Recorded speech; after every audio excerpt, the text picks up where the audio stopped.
Welcome all of you students. आज इस lockdown की परिस्थिति में मैं कोशिश कर रहा हूँ आप लोगों के सामने ऑनलाइन क्लास प्रोवाइड करने का। और ये क्लास देखिएगा, यदि अच्छा लगा तो हमको कमेंट कीजिएगा, और अगर आपका सुझाव आगे भी रहा तो हम आगे भी और वीडियो बनाएंगे जो ऑनलाइन क्लासेज का है। तो आज हम पढ़ने जा रहे हैं क्लास 10th का, चूँकि क्लास 10th का बोर्ड एग्ज़ाम है और उन लोगों को अभी सबसे ज़्यादा टेंशन क्लास 10th के लिए है। तो इसमें आज हम क्या पढ़ेंगे, क्लास 10th का मनी और क्रेडिट चैप्टर, इकोनॉमिक्स का चैप्टर 3 आज पढ़ेंगे। और भी वीडियोज़ बनाएंगे और आप लोगों को कोशिश करेंगे पढ़ाने का। तो अभी हम देखते क्या है कि सबसे पहले ये मनी और क्रेडिट में जो ये वर्ड है मनी, तो ये मनी क्या है, यदि हम लोग देखेंगे मनी, तो ये मनी है क्या, व्हाट इज़ मनी। तो money is a medium of exchange, it is a medium of exchange. ये कोई भी चीज़ का आदान प्रदान करने का, एक्सचेंज करने का एक मीडियम है।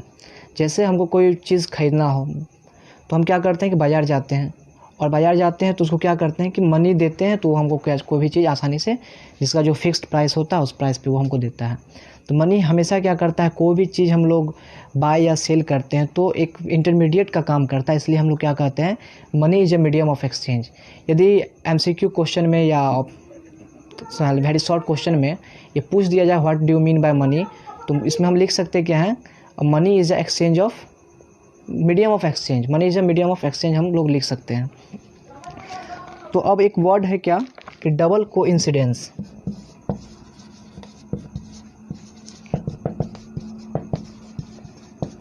डबल कोइंसिडेंस क्या है, तो डबल कोइंसिडेंस समझने से पहले हम लोग चलते हैं कहाँ पे, बार्टर सिस्टम में। बार्टर सिस्टम से हम लोग परिचित हैं, इस समय तो परिचित नहीं है, लेकिन पहले क्या था कि बार्टर सिस्टम से ही हम लोग क्या करते थे, गिव एंड टेक करते थे, कोई भी लेन देन करते थे तो बार्टर सिस्टम से। जैसे कोई भी चीज़ हमको खरीदना, हमको चावल जैसे खरीदना है, हमारे पास आलू है, तो हम क्या करेंगे कि आलू अपना दे करके चावल उसके बदला में लेंगे, बार्टर सिस्टम था। और अभी मॉडर्न फॉर्म में बार्टर सिस्टम को हम देखेंगे तो एग्जांपल दे रहे हैं आपको क्या कि गांव में अभी भी देखते हैं, कोई फसल का यदि सीज़न होता है, जैसे व्हीट का सीज़न है या राइस का सीज़न है, उसमें बर्फ़ वाला या आइसक्रीम वाला जो है बहुत ही बेस्ट एग्जांपल है बार्टर सिस्टम का। तो आइसक्रीम वाला क्या करता है कि अपना आइसक्रीम का ठेला लेकर के जाता है गाँव में, खेत में लगा देता है या कहीं पर भी गाँव में घूमता है, और बच्चे क्या करते हैं, या तो कटोरी में, कोई भी बर्तन में क्या करते हैं, गेहूँ या चावल ला करके उस आइसक्रीम वाले को देते हैं, और उसके गेहूँ के बदले में या जूट के बदले में क्या मिलता है, उनको बर्फ़ मिलता है। तो ये जो सिस्टम है, किसी ऑब्जेक्ट के बदले में कोई दूसरा ऑब्जेक्ट देना, तो ये बार्टर सिस्टम है। लेकिन बार्टर सिस्टम क्या है कि इतना ज़्यादा वो क्यों नहीं अभी यूज में है। ये बार्टर सिस्टम अच्छा रहता तो आज मनी का क्यों इन्वेंट होता। तो बार्टर सिस्टम में दिक्कत यहाँ पे ये था कि बार्टर सिस्टम में हम लोग गिव एंड टेक करने के लिए हमको डबल कोइंसिडेंस होना चाहिए। और ये डबल कोइंसिडेंस क्या है कि यदि हमको गेहूं का ज़रूरत है और मेरे पास आलू है, तो हम ऐसे लोगों को खोजेंगे जिसको आलू का ज़रूरत हो और उसके पास गेहूं भी अवेलेबल हो। आया बात समझ में, क्या है कि उसके पास आलू अवेलेबल हो और गेहूं का ज़रूरत हो, तो वो क्या करेगा, हमसे गेहूं ले लेगा, और हमको ज़रूरत था किस चीज़ का, पोटैटो का, वो हमको क्या करेगा, पोटैटो दे देगा। इस चीज़ को हम लोग बोलते हैं डबल कोइंसिडेंस। ठीक है, डबल कोइंसिडेंस है कि एक ऑब्जेक्ट चाहिए उसको और दूसरा ऑब्जेक्ट में क्या चाहिए उसका, उसके मन का ऑब्जेक्ट किसी व्यक्ति के पास मिल जाए। तो इसमें डबल कोइंसिडेंस बहुत ही कम, ये एक संयोगवश से जो है ना, नाम ही कोइंसिडेंस, तो कोइंसिडेंस संयोगवश से ही मिल पाता था कि हमको जो ज़रूरत है वो अगले के पास हो और अगला को वही चीज़ चाहिए जो मेरे पास हो। डबल कोइंसिडेंस समझ गया। अब हम लोग नेक्स्ट क्या पढ़ेंगे कि modern form of money, double coincidence के फेलियर हो जाने के बाद मनी जो इन्वेंट हुआ, तो आज मॉडर्न फॉर्म में मनी का कितना फॉर्म है, कितने तरह का मनी का फॉर्म है, मॉडर्न फॉर्म क्या है। उससे पहले क्या देखेंगे कि अर्ली एजेस में जो इंडियंस थे ना, तो मनी के जगह पे क्या करते थे कि वो ग्रेन्स का या कैटल का या अपने फील्ड का यूज करते थे कि एज एक्सचेंज करने के लिए। अब हम क्या देखेंगे कि मॉडर्न फॉर्म ऑफ जो मनी है, वो मनी जो है मेटेलिक कॉइन का बना होता था।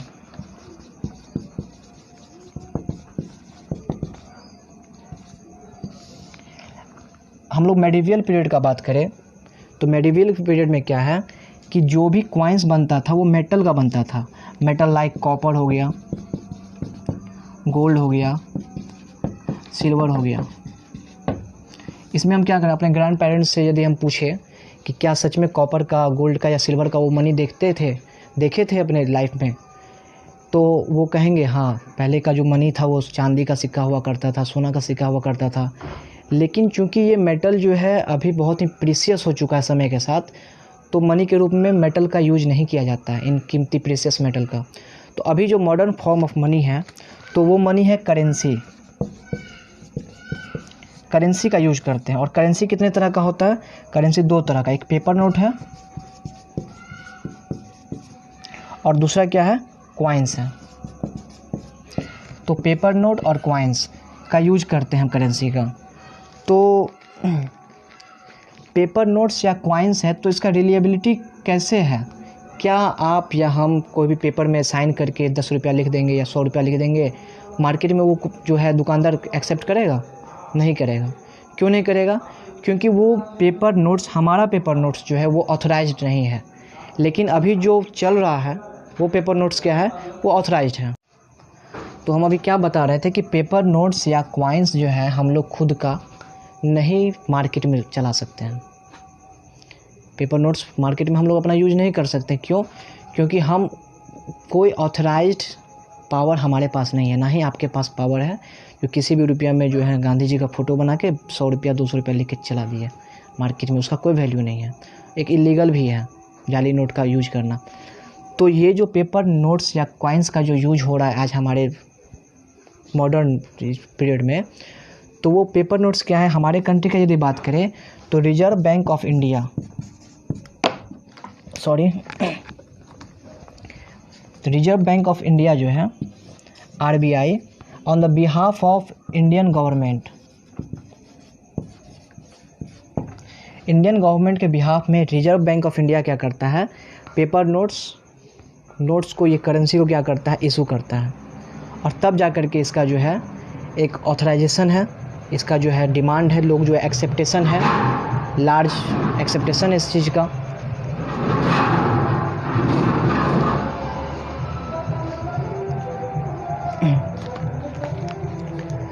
तो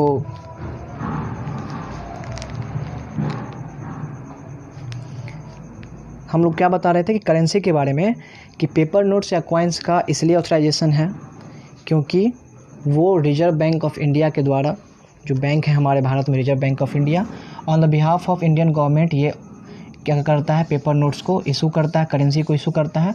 और तब जा कर के ये इन द मास लेवल पर करेंसी हमारे इंडिया गवर्नमेंट का एक्सेप्टेड है। तो और हम क्या करते हैं, करेंसी को as a medium of exchange में हम लोग यूज करते हैं।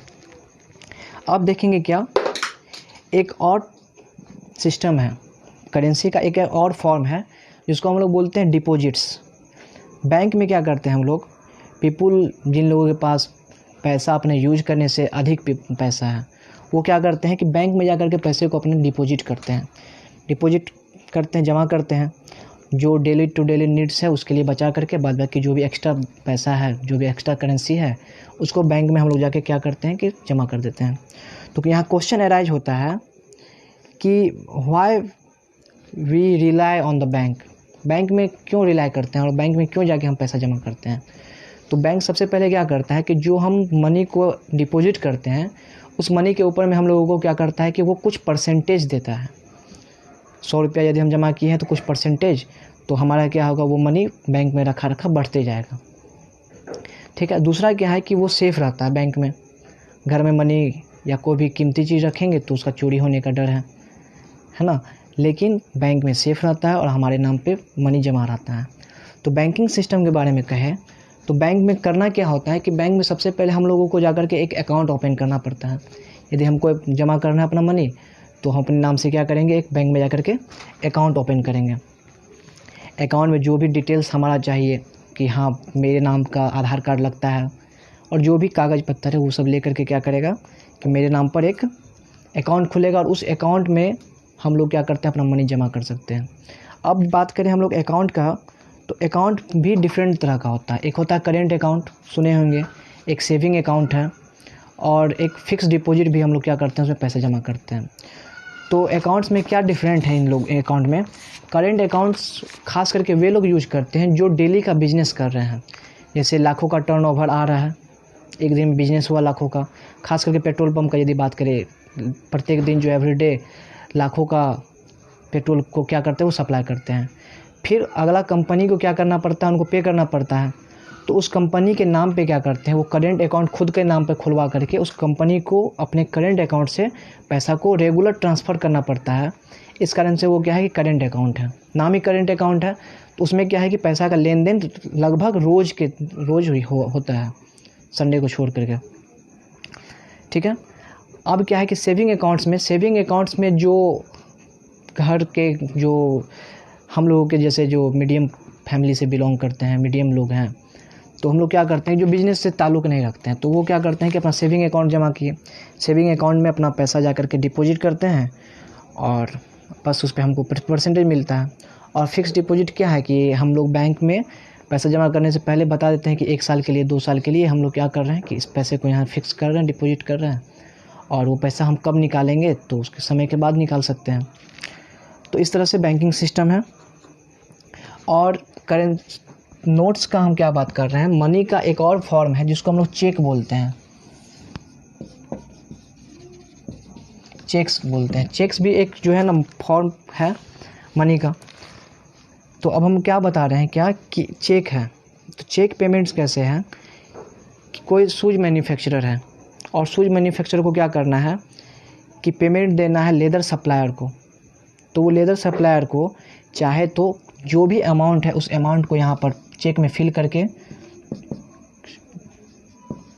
जो भी अमाउंट है चेक में फिल करके वो उस आदमी के नाम से, जो लेदर सप्लायर है उसके नाम से क्या कर सकता है, चेक काट सकता है और चेक दे सकता है। उस चेक पे क्या होगा, चेक का नंबर यहाँ लिखा रहेगा उसका। ठीक है। जो बैंक का जो भी कोड यूजिंग होता है, सब बैंक का अलग अलग होता है, तो वो यहाँ यूज रहेगा। ब्रांच का नेम रहेगा, कितना रुपीज़ हम दे रहे हैं और किसको दे रहे हैं, उस आदमी का नाम। जैसे मिस्टर प्रेम कुमार को दे रहे हैं तो इसका नाम रहेगा। ठीक है। चेक पे डेट होना बहुत ज़रूरी है, डेट होता है इस तरह से। और वहाँ पर क्या है कि सिग्नेचर होता है। ठीक है। जिस आदमी का के नाम पर अकाउंट है उस, और जिस आदमी का ये चेक है उस आदमी का यहाँ पे साइन किया जाता है। आप यदि चाहे तो एक चेक का बहुत ही अच्छा फिगर दिया गया है इसमें एनसीईआरटी बुक में, तो आप देख सकते हैं चेक में। तो चेक क्या है कि चेक भी एक तरह का मॉडर्न फॉर्म ऑफ मनी है। ठीक है, जिसके बारे में हमारे बुक में दिया हुआ है। अब इससे हट के हम थोड़ा सा और जाते हैं कि मनी का एक और फॉर्म है। क्या फॉर्म है कि अब आप प्लास्टिक मनी के बारे में सुने होंगे। प्लास्टिक मनी क्या होता है कि जो आज हम एटीएम यूज कर रहे हैं, तो एटीएम कार्ड एक प्लास्टिक मनी का ही फॉर्म है कि हम लोगों को जहाँ भी ज़रूरत है तो हम जाके वहाँ एटीएम से अपना पैसा निकाल लेते हैं। ऑनलाइन सिस्टम का बात करें, शायद इस एनसीईआरटी बुक में अभी नहीं अपडेट किया गया है। ऑनलाइन पेमेंट का बात करें, वो सब एक तरह का फॉर्म ऑफ मनी ही है, क्योंकि मीडियम ऑफ एक्सचेंज का यूज हो रहा है। आज हम देखते हैं कि स्कैनर होता है, बार कोड स्कैनर होता है, हम लोग स्कैन करके क्या करते हैं, डिफरेंट ऐप से, भीम ऐप है, गवर्नमेंट का ऑथराइज्ड ऐप है, उसके माध्यम से क्या करते हैं हम लोग पैसे का लेन देन करते हैं। यदि किसी को देना हो हम ऑनलाइन ट्रांसफ़र कर देते हैं पैसा को। तो ऑनलाइन पेमेंट जो है वो भी एक मॉडर्न फॉर्म ऑफ मनी है। अब नेक्स्ट टॉपिक जो हम पढ़ेंगे वो टॉपिक क्या है कि loan activities of bank. Banking system में लोन एक्टिविटी किस तरह से चलता है, या बैंक का जो इस्टेब्लिशमेंट किया जाता है क्यों किया जाता है। क्या सिर्फ सोशल वर्क के लिए बैंक रखता है, गवर्नमेंट के द्वारा सोशल वर्क करने के लिए? नहीं, बैंक जो लोन प्रोवाइड करता है या बैंकिंग एक्टिविटी किस तरह से होता है, अब हम लोग वो समझेंगे। तो जैसा कि हम पहले बताएं कि बैंक में अपना पैसा रखने के लिए, चूँकि ये हमको सिक्योरिटी प्रोवाइड करता है, कुछ हमारे डिपॉजिट पैसे पे क्या करता है ये कि लोन हम लोगों को इंटरेस्ट देता है। ठीक है। तो ये डिपॉजिटर्स के लिए हमको क्या करना होता है कि बैंक में अपना एक अकाउंट खुलवाना पड़ता है। इस बैंक में जा कर के हमारा अकाउंट है बैंक में, और हम क्या कर रहे हैं कि एज ए एग्जांपल 100 रुपया यदि हम बैंक में डिपॉजिट कर रहे हैं, सारा डिपॉजिटर से एक डिपॉजिटर 100 रुपया बैंक में क्या कर रहा है, जमा कर रहा है। तो बैंक क्या करेगा, इसको कुछ ना कुछ परसेंटेज के रूप में 2% या 3%, जस्ट एग्जांपल कि क्या करेगा कि बैंक इसको प्रोवाइड करेगा इसके डिपॉजिट पैसे पर। अब बैंक क्या करता है कि चूंकि ये डिपॉजिट जो किया है वो किसी भी वक्त आ सकता है, कभी भी आ सकता है पैसा वापस अपना मांगने के लिए।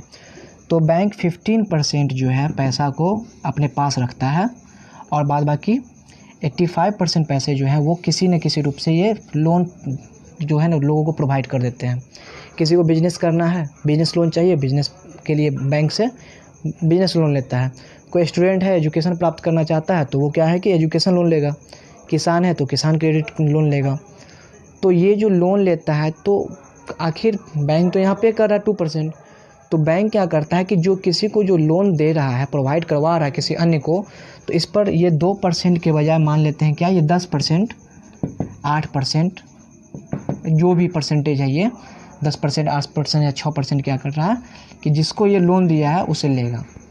अब ये लोन वाला पैसा यूज किया, पैसा को यूटिलाइज किया, प्रॉफिट कमाया किसी भी बिजनेस में लगा करके। तो अब ये क्या कर रहा है, जो लोन लिया, बोरोवर बोलते हैं इसको, बोरोवर क्या करेगा कि अब फिर पैसा को विथ इंटरेस्ट प्लस इंटरेस्ट क्या करेगा, बैंक को वापस करता है। ठीक है, बोरोवर क्या करेगा, इंटरेस्ट इसको पैसा को करेगा। अब ये क्या करेगा कि फिर जिसका मनी है उसको वापस ये कर देगा। तो इस सिस्टम में हम लोग क्या देख रहे हैं क्या कि बैंक का जो मेन इनकम है, क्वेश्चन पूछा जाता है अक्सर कि what is the main income of bank, bank का मेन इनकम क्या है। तो हम लोग देखेंगे क्या कि ये जो डिफरेंस है, डिपॉजिटर्स को ये 2% दिया और जिसको बोरोवर को ये जो दिया रहा है 8% पे दिया, दोनों के बीच क्या है 8% और 2% का डिफरेंस क्या होगा, ये 6% जो डिफरेंस निकल रहा है, ये क्या है, मेन इनकम है यही बैंक का। Difference between the percentage rate of depositors and percentage rate of borrower, it is the main income of bank.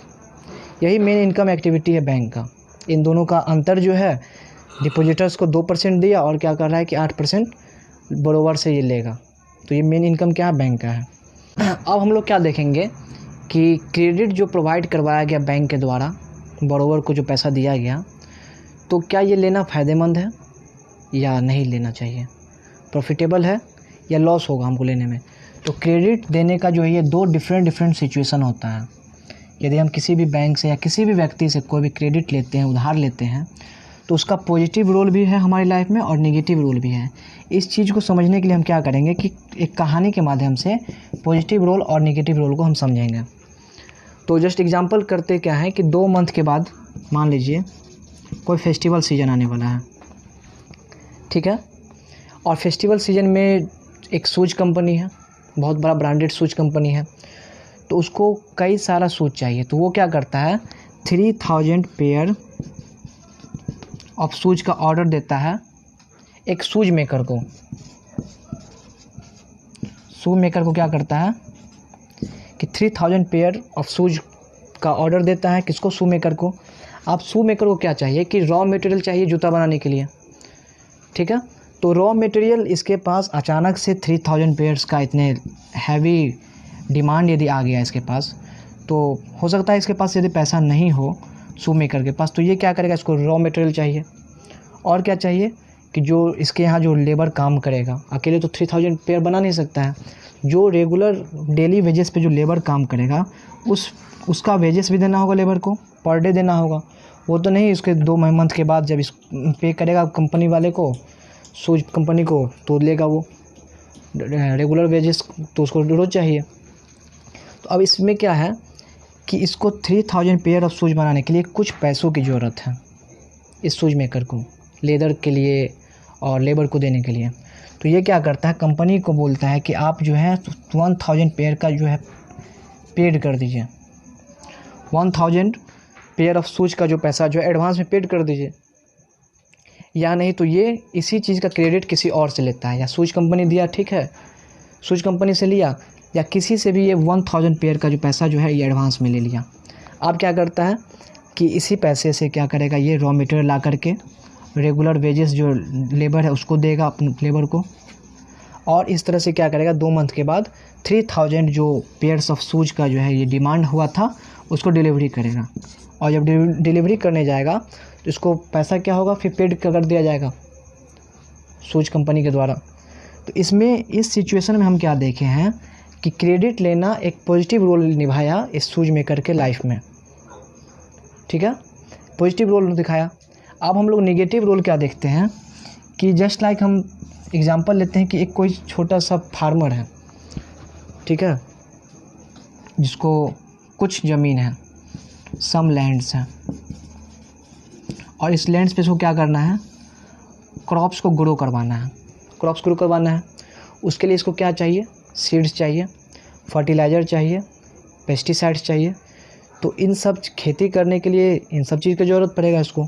तो ये क्या करती है कि बैंक से या किसी भी उधारकर्ता से, बोरोवर से जाकर के ये लेगी, मनी लेंडर से जाकर के ये बोरो पे कुछ पैसे लेगी, कुछ पैसे ली,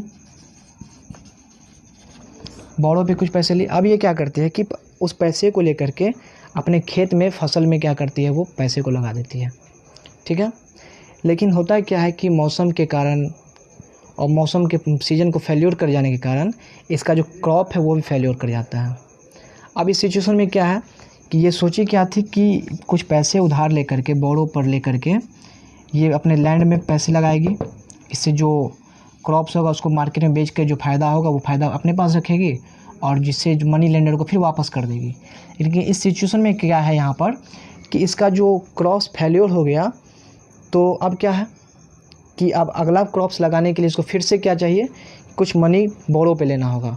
फिर ये मनी लेंडर के पास जाएगी और फिर कुछ रेट पर परसेंटेज उसको देना पड़ेगा, ठीक है। ऐसे करते करते एक तरह का जो है डेब्ट, नेट डेब्ट में फंस जाती है।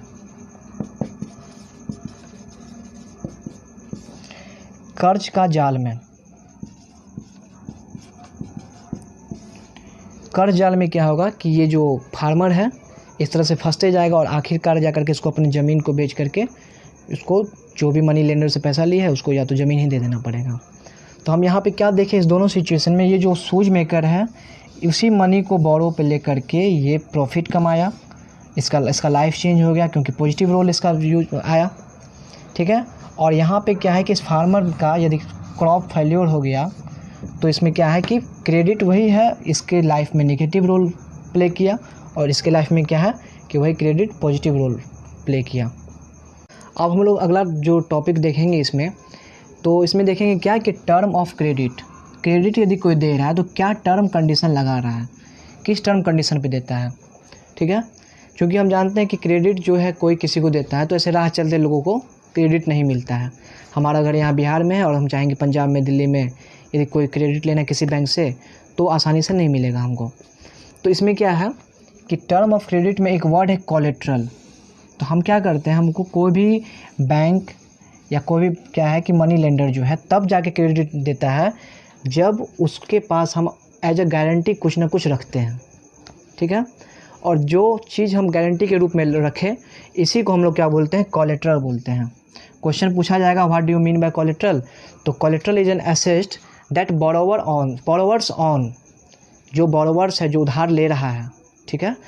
तो उधार लेने वाले का खुद का कुछ ऐसा प्रॉपर्टी, चाहे वो प्रॉपर्टी हो, लैंड का पेपर हो, हाउस का पेपर हो, ठीक है, उसका कुछ ना कुछ कोलेट्रल जो है खुद का होना चाहिए। और एज अ गारंटी क्या करेंगे हम लोग, जो मनी लेंडर्स बैंक चाहे मनी लेंडर्स है तो उसके पास हम क्या करते हैं, जमा करते हैं। इसी को हम क्या बोलते हैं, कोलेट्रल बोलते हैं, ठीक है। तो कोलेट्रल हो गया। अब हम लोग क्या देखते हैं कि ये टर्म ऑफ मनी, यदि किसी को हाउस लोन लेना है, जस्ट लाइक एग्जांपल देते हैं कि हाउस लोन लेना है, तो हाउस लोन लेने के लिए हमको क्या चाहिए कि जो इंटरेस्ट रेट पे हम लोग पहले फाइनल करेंगे कि कितना इंटरेस्ट रेट हमसे लिया जाएगा। यदि हम हाउस लोन ले कहीं से तो हमसे इंटरेस्ट रेट जो है वो कितना लिया जाएगा, 7% ले, 7% ले, 10% ले, या जितना भी परसेंटेज लिया जाएगा। इसके बाद हम क्या देखेंगे कि कोलेट्रल हमसे क्या क्या मांगा जा रहा है। कोलेट्रल के रूप में हमसे क्या मांगा जा रहा है, लैंड का पेपर मांग रहा है, जिस जगह पे हम घर बनाएंगे तो उसका पेपर मांग रहा है, या जो होम ले रहे हैं, खरीद रहे हैं यदि होम, तो उसका पेपर देना होगा। उसके बाद हम लोग क्या देखते हैं कि इसके अलावा रीपेमेंट किस तरह से हम करेंगे, मंथली पे करेंगे, ईयरली पे करेंगे, या 3 ईयरली पे करेंगे, क्वार्टरली पे करेंगे, किस तरह से हम रीपेमेंट उसको बैंक को वापस करेंगे, ये सारा टर्म कंडीशन पे कोलेट्रल जमा होगा, इंटरेस्ट कितना हमको देना होगा, रिपेमेंट, इन सारे बातों पे हम लोग क्या करते हैं, डिस्कस करके तब एग्री होते हैं कि हाँ भाई हमको ये लोन चाहिए। ठीक है, एज अ स्टूडेंट आगे चल के आप लोगों को लोन लेने का भी ज़रूरत पड़ेगा, तो हम लोग स्टूडेंट्स को मिलता है क्या चीज़ है, एजुकेशन लोन मिलता है। एजुकेशन लोन में क्या है कि किसी यूनिवर्सिटी में आफ्टर 12th आप एडमिशन करवाएं, 12th के बाद कोई भी यूनिवर्सिटी में, कोई किसी भी कॉलेज में बीटेक करने के लिए, एमटेक करने के लिए, आगे का पढ़ाई के लिए जो भी आपको लोन चाहिए तो उसको हम लोग एजुकेशन लोन बोलते हैं। उसमें क्या होता है कि हम लोगों को एजुकेशन लोन के तहत में सरकार लोन देता है, लेकिन लोन देने से पहले क्या करता है कि हमसे कुछ ज़रूरी सूचना, हमारे पेरेंट्स का सूचना, सारा इन्फॉर्मेशन, उसके बाद किस कॉलेज में जा रहे हैं, क्या ऑथेंटिक वो कॉलेज है, गवर्नमेंट के द्वारा वो जो है ऑथराइज्ड कॉलेज है या नहीं है, ये सभी बातों पे क्या होगा कि हम लोग को ध्यान देना होगा। तो यही है क्या, term of credit. Term of credit में एक वर्ड आया कोलेट्रल, इसको अच्छे से याद करने का ज़रूरत है हम लोगों को। और कोलेट्रल क्या है, तो collateral is an assets that's borrower on which is use as the guarantee के रूप में हम क्या करते हैं, इसको यूज करते हैं। ठीक है, अब हम लोग देखेंगे क्या कि ये जो क्रेडिट का सिचुएशन हो गया, किस तरह का क्रेडिट है, पॉजिटिव रोल प्ले करता है या नेगेटिव रोल, ये सब भी हम पढ़ लिए। आप देखेंगे क्या हम क्रेडिट का फॉर्मल सेक्टर क्रेडिट क्या होता है और इनफॉर्मल सेक्टर क्रेडिट क्या होता है। तो फॉर्मल सेक्टर क्रेडिट के बारे में हम बस इतना जब बताएंगे कि बैंक और cooperative societies from the bank and cooperative societies जो है वो फॉर्मल सेक्टर क्रेडिट में आता है। यदि हमको बैंक लोन प्रोवाइड कर रहा है या कोई भी कोऑपरेटिव बैंक्स प्रोवाइड कर रहा है तो ये क्या है कि फॉर्मल सेक्टर ऑफ क्रेडिट में आता है। और इनफॉर्मल सेक्टर में क्या है कि यदि किसी फ्रेंड से आप लिए,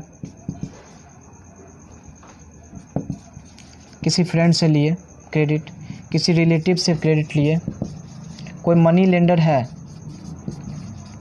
जो आपको मनी लेंडर दिया है, या कोई भी बिजनेसमैन है, किसी भी आदमी से आप लेते हैं जो आदमी आपको इंडिविजुअली रूप से जानता है, तो वो उस तरह का क्रेडिट को हम लोग क्या कहेंगे कि ये इनफॉर्मल सेक्टर है। क्योंकि यहाँ पे क्रेडिट जो दे रहा है हमको, जो मनी लेंडर है, चाहे रिलेटिव्स है, फ्रेंड्स है, वो हम लोगों को इंडिविजुअली जान रहा है कि ये कौन है, नहीं है। ठीक है, और फॉर्मल सेक्टर क्या है, बैंक है और कोऑपरेटिव है। तो अब क्या है कि फॉर्मल सेक्टर के द्वारा भी लोन्स जो है, चूँकि लोन देना प्रॉफिटेबल चीज़ है, तो क्या बैंक सिर्फ प्रॉफिट के रूप में ही लोगों को लोन दे रहा है या नॉन प्रॉफिटेबल लोगों को भी लोन दे रहा है। जैसे छोटा मोटा किसान को लोन दिया जा रहा है या नहीं दिया जा रहा है। बैंक को यदि बिजनेस करेगा बैंक और प्रॉफिट कमाना चाहेगा तो क्या करेगा, ये बड़े बड़े इंडस्ट्री के लोगों को, बड़े बड़े बिजनेसमैन को ही क्या करेगा, ये बिजनेस लोन प्रोवाइड करेगा। छोटा किसान, छोटा गरीब किसान सबको क्या होगा, स्टूडेंट सबको लोन नहीं प्रोवाइड करेगा। तो इसमें क्या होता है फॉर्मल सेक्टर में, तो यहाँ पर जो सुपरवाइज किया जाता है, तो रिजर्व बैंक ऑफ इंडिया जो संस्था है हमारा, सारा बैंक का जो मेन हेड है, बैंक है, तो वो क्या करता है कि सुपरवाइज करता है फॉर्मल सेक्टर को कि जो यहाँ से जो लोन प्रोवाइड हो रहा है, टोटल लोन प्रोवाइड जो किया गया उसमें से कितना परसेंटेज जो है बिजनेसमैन को मिला, ठीक है, और कितना परसेंटेज जो है किसान को मिला है, छोटा छोटा जो इंडस्ट्री चला रहा है, ठीक है, उन लोगों को मिला है। तो इस पर क्या है कि रिजर्व बैंक का निगरानी है। और इसमें क्या है कि फॉर्मल सेक्टर में एक और बात है क्या कि इसमें जो भी डॉक्यूमेंट है जो कोलेट्रल का सिक्योरिटी के रूप में जमा करता है, वो लोगों को ज़्यादा परेशानी है इस तरह का लोन लेने में। परसेंटेज भले ही कम लगे इनफॉर्मल के कंपेयर देन, यहाँ पर फॉर्मल में बैंक में परसेंटेज कम लगता है, ठीक है, और थोड़ा सा लचीलापन होता है इसको प्रीपेमेंट करने के लिए। और इनफॉर्मल सेक्टर में सबसे बड़ा फ़ायदा, बस एक ही फ़ायदा के लिए लोग इनफॉर्मल सेक्टर में लेता है कि फ्रेंड से, रिलेटिव से या कोई मनी लेंडर से जो बोरो कुछ पैसा लेता है लोग, तो आसानी से उसको पैसा मिल जाता है, ठीक है। किसी किसान को कल परसों जाकर यदि खाद छींटना है, बीज छींटना है अपने खेत में, तो वो बैंक का जो चक्कर लगाएगा और इतना सारा डॉक्यूमेंट का अरेंज करके जो बैंक में जा करके इनफॉर्मल सेक्टर से लोन लेगा, क्योंकि इसमें देर लगता है लोन पास करने में, सारा रिक्वायरमेंट होता है सारा डॉक्यूमेंट का। और इनफॉर्मल सेक्टर में क्या है कि ये कुछ परसेंटेज जो है मनी का परसेंटेज कुछ ज़्यादा लेता है, लेकिन ये क्या है कि ईजिली अवेलेबल हो जाता है लोगों को। इस कारण से आज बहुत सारे लोग जो है इनफॉर्मल सेक्टर का लोन ले करके काम कर रहे हैं, लेकिन इसमें क्या है कि परसेंटेज ज़्यादा लोगों को चुकाना पड़ता है। तो एक ग्राफ दिया हुआ है एनसीईआरटी का बुक में कि इंडिया में जो है किस सेक्टर से कितना लोगों को लोन कहाँ पे मिल रहा है। तो 25% जो है बैंक कॉमर्शियल लोन प्रोवाइड करता है और 25% जो है कोऑपरेटिव सोसाइटी के द्वारा लोन लोगों को प्रोवाइड किया जाता है। मनी लेंडर से जो है अभी पूरा इंडिया में जितना भी लोन फाइनेंस होता है तो 33% जो है मनी लेंडर, टोटल लोन जो प्रोवाइड किया जाता है भारत में हमारा 33% लोग मनी लेंडर से लेता है। कुछ नॉन इंस्टीट्यूशनल एजेंसी है उसे 2% लोग लेता रहा है। लैंडलॉर्ड्स है उसे 1% लोग जो है क्या कर रहा है कि लोन ले रहा है।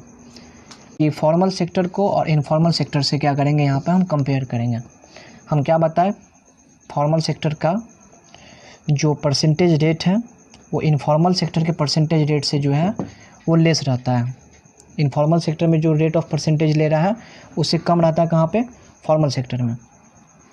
दूसरा क्या है, इसमें क्या डिफरेंस है, इसमें डॉक्यूमेंटेशन का बहुत ही ज़्यादा प्रोवाइड करना पड़ता है डॉक्यूमेंट सब। इसमें क्या है कि डॉक्यूमेंट्स नहीं प्रोवाइड करना पड़ता, इंडिविजुअली भी कोई किसी को दे देता है। लेकिन ये छोटे छोटे जो कुटीर उद्योग करते हैं, स्मॉल स्केल इंडस्ट्री से जो जुड़े हुए हैं, वो लोग क्या करते हैं कि इनफॉर्मल सेक्टर से लेते हैं तो हाई रेट उनको देना पड़ता है। और हाई रेट पे क्या है कि हायर कॉस्ट का बोरो का मीन्स है कि उसको जो भी अर्न किया अपने बिजनेस से, तो अर्न करने का बहुत सारा लार्ज पार्ट जो इनफॉर्मल सेक्टर में दिया। तो अब क्या करेंगे हम लोग कि हमारे कंट्री का डेवलपमेंट का जो भी इकोनॉमिस्ट लोग हैं, वो सबसे आसान लैंग्वेज में यदि सुझाया जाए कि हमारा देश का जो तरक्की है आज डेवलपमेंट कर रहा है, तो उसका आसान तरीका क्या होगा, हमारे देश का तरक्की का सबसे आसान तरीका क्या है, तो हम cheap rate and affordable credit, cheap rate पे और अफोर्डेबल क्रेडिट पर आसानी से बैंक क्या करे कि ना सिर्फ बिजनेसमैन को, ना सिर्फ लार्ज स्केल इंडस्ट्री के लोगों को, बल्कि स्मॉल स्केल इंडस्ट्री के लोगों को भी और फार्मर को, इस तरह के जो भी लोग हैं जो छोटे छोटे बिजनेस से जुड़े हुए हैं, उन लोगों को यदि फॉर्मल सेक्टर से लोन पास किया जाए, ठीक है, फॉर्मल सेक्टर यदि इन लोगों को ज़्यादा पार्ट लोन देता है तो क्या है कि वो लोन से क्या करेंगे कि अपना बिजनेस करेंगे। अपना बिजनेस से क्या होगा कि वो टैक्स जो पे करेंगे तो हमारा देश का क्या होगा, इस तरह से डेवलपमेंट होगा। यहाँ पे बहुत ही नेसेसरी है कि अब क्या करें कि जो फॉर्मल सेक्टर का जो प्रोवाइडर है, लोन प्रोवाइडर, या वो बैंक हो चाहे वो कोऑपरेटिव सोसाइटी हो, तो वो रूरल एरिया के जो लोग हैं, जो स्मॉल स्केल इंडस्ट्री है, उन लोगों को ज़्यादा से ज़्यादा लोन लैंड पे दे, ठीक है, लोन प्रोवाइड करवाए। सेकेंडली क्या है कि फॉर्मल सेक्टर का जो लोन देने का जो कैपेसिटी है उसको लार्ज किया जाए, क्योंकि लोग इनफॉर्मल सेक्टर का लोन मिल लेते हैं और डेब्ट ट्रैप में जाकर के फंस जाता है, कर्ज जाल में यहाँ पर जाकर के फंसने का बहुत ही ज़्यादा चांस रहता है। लेकिन क्या है कि गवर्नमेंट के द्वारा यहाँ बैंक से लोन प्रोवाइड होता है तो इसका जो टर्म कंडीशन है वो थोड़ा सा ईजी होता है। इसके अलावा बैंक के अलावा अब हम लोग क्या देखेंगे कि सेल्फ हेल्प ग्रुप है, जिसको हम लोग स्वयं सहायता समूह बोलते हैं, सेल्फ हेल्प ग्रुप SHG। तो SHG क्या होता है कि इसमें कुछ लोगों का, कुछ वोमेंस लोगों का, गांव की वोमेंस लोगों का एक ग्रुप होता है जिसमें कि 10 से 15 मेंबर्स होते हैं। 10 से 15 वोमेंस लोग क्या करते हैं कि एक अपना ग्रुप बनाए, जिसको हम लोग सेल्फ हेल्प ग्रुप बनाए कहते हैं, ठीक है। इसमें क्या है कि ये सारे जो भी बचत करते हैं अपने घर में, वो जाकर पैसा को जमा किया जाता है सेल्फ हेल्प ग्रुप के द्वारा। और इनमें से जो भी इसका जो मेंबर है, यदि इसको ज़रूरत पड़ा तो ये मेंबर क्या करता है, आसानी से अदर मेंबर्स के परमिशन के बाद ये अपना जो है क्रेडिट ले सकते हैं। इस ग्रुप के द्वारा क्या करेगा कि वो आसानी से क्रेडिट ले सकता है। हमारे भारत में भी आसपास भी बहुत सारा ऐसा बैंक है जो सेल्फ हेल्प ग्रुप का सिस्टम चला रहा है। बहुत सारी महिलाएं उस बैंक से जुड़ी हुई हैं और ग्रुप सिस्टम चलता है। उसमें क्या है कि जो भी पुअर लोग हैं, यदि उसको छोटा मोटा क्रेडिट 5,000 या 10,000 रुपया का ज़रूरत पड़ा, कोई भी छोटा बिजनेस करने के लिए, सब्जी बेचने के लिए, किसी भी तरह का, तो वो आसानी से क्या करते हैं कि वो SHG के माध्यम से, सेल्फ हेल्प ग्रुप के माध्यम से क्या करते हैं कि वो ले लेते हैं। और इसमें पैसा कहाँ से आता है, तो यही मेंबर सब पर डे 25 रुपया, 100 रुपया, 500 रुपया, जो भी इसका है टर्म कंडीशन, उसके द्वारा ये ग्रुप में पैसा जमा करते हैं मंथली वाइज या वीकली के रूप में। तो सेल्फ हेल्प ग्रुप क्या है कि लोगों को लोन बोरो पे देने में, ये लोन किसको देगा कि इसी ग्रुप के किसी मेंबर्स को ये जो क्या करता है कि लोन प्रोवाइड करता है। तो ये भी बहुत अच्छा सिस्टम है कि यहाँ से लोग आज क्या कर रहे हैं कि छोटे छोटे लोग सब, कोई बुनकर है, वेबर है, कोई सिलाई मशीन का काम करता है, कुछ भी है, छोटा मोटा कोई बिजनेस खोलना है तो वो सेल्फ हेल्प ग्रुप में जुड़ करके इसमें कुछ पैसा जमा करके इसका मेंबर बन करके क्या कर सकता है कि सेल्फ हेल्प ग्रुप से अपना पैसा लेता है। तो अब हम लोग बात करेंगे बांग्लादेश के बारे में। ये जो सिस्टम देखिए, बांग्लादेश के बारे में बात करेंगे। एक समय था हमारे देश में, भारत में, कि जो भी बैंक हुआ करता तो वो बहुत ही बड़े बड़े शहर में, इक्का दुक्का शहर में बैंक हुआ करता था। कुछ सालों पहले की बात यदि करें हम लोग तो, लेकिन बैंक यदि बड़े बड़े शहरों में ही सिर्फ बैंक हुआ तो लोगों को लोन का फैसिलिटी लेने में क्या है कि प्रॉब्लम होगा। जिसको यदि क्रेडिट लेना है तो उसको प्रॉब्लम होगा, क्योंकि उसको कहाँ जाना पड़ेगा, बड़ा बड़ा शहर जाना पड़ेगा। तो अब हम क्या देखते हैं कि ग्रामीण बैंक का जो सिस्टम हमारे भारत में आया है कि गांव-गांव में एक बैंक हो, बैंक का जो ब्रांच है वो हर एक गांव में हो। तो ये सिस्टम सबसे पहले बांग्लादेश में आया था। ग्रामीण bank of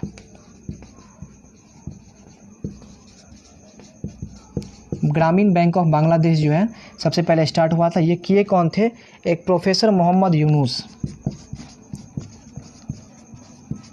professor Mohammad Yunus हैं, इनको फाउंडर माना जाता है किसका? ग्रामीण बैंक ऑफ बांग्लादेश का। ठीक है, इनको 2006 ईस्वी में नोबेल पीस प्राइज़ भी मिल चुका है। कि बांग्लादेश में एक सिस्टम ये किए कि ग्रामीण बैंक ऑफ बांग्लादेश का ये जो एडवाइस दे करके, बैंक का इस्टेब्लिशमेंट करके, ये क्या किया कि छोटे लोगों को रीजनेबल रेट्स पर छोटा छोटा बिजनेस करने के लिए लोन प्रोवाइड किया गया।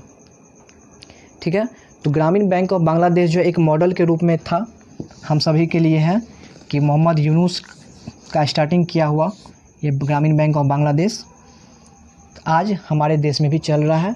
और इससे क्या कर रहे हैं कि बहुत सारे किसान लोग, बहुत सारे छोटे बिजनेस करने वाले लोग जो हैं कम कीमत पे आसानी से क्या है कि वो अपना लोन ले रहे हैं।